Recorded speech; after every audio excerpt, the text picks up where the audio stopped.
అందరికీ నమస్కారం అండి. వైఎస్ఆర్సీపీ పార్టీకి 11 సీట్లు వచ్చిన తర్వాత నుంచి ప్రజల్లోకి ఒక 2 మాటలను అయితే తీసుకెళ్తా ఉంది. అది ఏం మాటలంటారా? ఈవీఎం ట్యాంపరింగు, ఇంకోటొచ్చి ఓట్లకు మించి ఓట్లు ఎక్కువ పడ్డాయి, అంటే దొంగ ఓట్లు వేశారు అని చెప్పి ఈ రెండింటిని కూడా ప్రజల్లోకి తీసుకెళ్తా ఉంది. సోషల్ మీడియాలో కూడా అదే ప్రచారం జరుగుతోంది. ఇదిగోండి పక్కన ఒకసారి స్క్రీన్ షాట్ చూడండి. వైఎస్ఆర్ పార్టీ అభిమాని ఒకడు పెట్టాడు. ఏంటంటే 16 సంవత్సరాలు కూడా లేవు, వీడు 6 ఓట్లేసి కూటమిని గెలిపించాడు, జనసేనకి 21 వచ్చేలా చేశాడు, అది ఇది అని చెప్పి పెట్టారు. ఓకే, దానికి ఫుల్ క్లారిటీ ఇస్తాను. ఈ వీడియో చూస్తే మీకు అర్థమవుతుంది.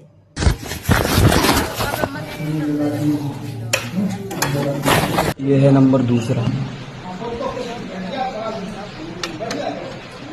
का है, ठीक है, मैं डाल रहा हूँ बोर्ड, देख लो।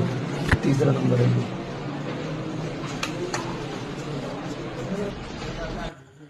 पांचवा बोल, ये पांचवा देख लो, पांचवा। చూశారు కదా, మొత్తం చూశారు కదా. ఇందుకే వైఎస్ఆర్సీపీ పార్టీ సోషల్ మీడియా వాళ్ళని గొర్రెలను అంటారు, పేటీఎం గాళ్ళని అంటారు. వినకే 11 సీట్లు వచ్చాయి. అక్కడ చూడండి, ఫస్ట్ సరిగ్గా చూడండి. ఏముంది? సైకిల్ సింబల్ ఉంది, పైన ఎలిఫెంట్ సింబల్ ఉంది, దాని తర్వాత బీజేపీ ఉంది, దాని తర్వాత ఇంకా కొన్ని సింబల్లు ఉన్నాయి. సైకిల్ సింబల్ ఉంటే తెలుగుదేశం పార్టీయే కాదురా స్వామి.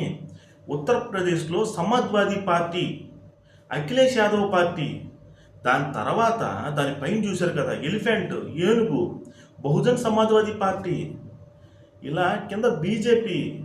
అంటే మీకు సైకిల్ ఉంటే ఇంకా ఆంధ్రప్రదేశ్లోనైనా ఈవీఎం, వాడు మాట్లాడే లాంగ్వేజ్ ఇది. ఆ ఈవీఎం ఉత్తరప్రదేశ్కి సంబంధించింది. వాడు 6 సార్లు 7 సార్లు ఓటేసిన, 100 సార్లు ఓటేసినా సరే అది ఉత్తరప్రదేశ్లో వేసాడు. మీరేమో ప్రపంచంలో ఏది ఎక్కడ జరిగినా సరే సైకిల్ సింబల్ కనిపించిందంటే చంద్రబాబు పార్టీ అనా? ఏందిరా స్వామి?